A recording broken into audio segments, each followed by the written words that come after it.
जब कौम समूद ने अल्लाह की औनटनी को कत्ल कर दिया तो पूरे इलाके में खौफ और बेचैनी फैल गई। कुछ लोगों को दिल ही दिल में एहसास हो रहा था कि इन्होंने बहुत बड़ा गुनाह कर दिया है, मगर कौम के सरदार अब भी तकब्बुर में डूबे हुए थे।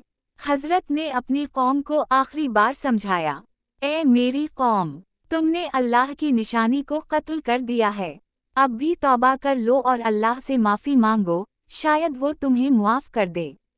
लेकिन बदकिस्मती से ज़्यादातर लोग अपनी ज़िद पर कायम रहे।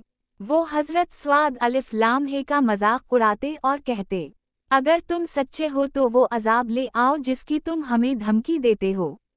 3 दिन की मोहलत। हज़रत स्वाद अलिफ लाम हे ने कहा, अल्लाह ने तुम्हें 3 दिन की मोहलत दी है। इन 3 दिनों में अगर तुम तौबा ना करो तो अजाब ज़रूर आएगा। पहले दिन लोगों के चेहरे जर्द हो गए, दूसरे दिन सुर्ख हो गए, तीसरे दिन सियाह हो गए। ये सब अल्लाह के अजाब की निशानियां थीं, मगर फिर भी बहुत से लोग नहीं समझे। ईमान वालों की हिफाजत। हज़रत स्वाद अलिफ लाम हे ने उन लोगों को जुमा किया जो अल्लाह पर ईमान ले आए थे। इन्होंने कहा, हम इस बस्ती को छोड़ दें क्योंकि अल्लाह का अजाब आने वाला है। चुनाचे हज़रत स्वाद अलिफ लाम हे और उनके मानने वाले रात के वक्त इस इलाके से निकलकर दूर चले गए।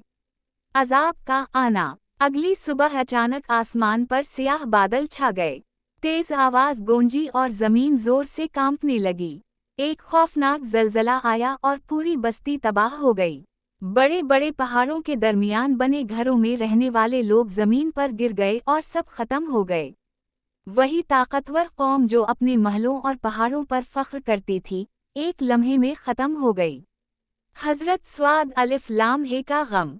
जब सब कुछ खत्म हो गया तो हज़रत स्वाद अलिफ लाम हे ने दूर खड़े होकर अपनी कौम की बस्ती को देखा और अफसोस से कहा, ए मेरी कौम, मैंने तुम तक अपने रब का पैगाम पहुंचाया और तुम्हें नसीहत की, लेकिन तुम नसीहत करने वालों को पसंद नहीं करते थे। फिर हज़रत स्वाद अलिफ लाम हे और ईमान वाले लोग वहां से चले गए और नई जगह आबाद हो गए।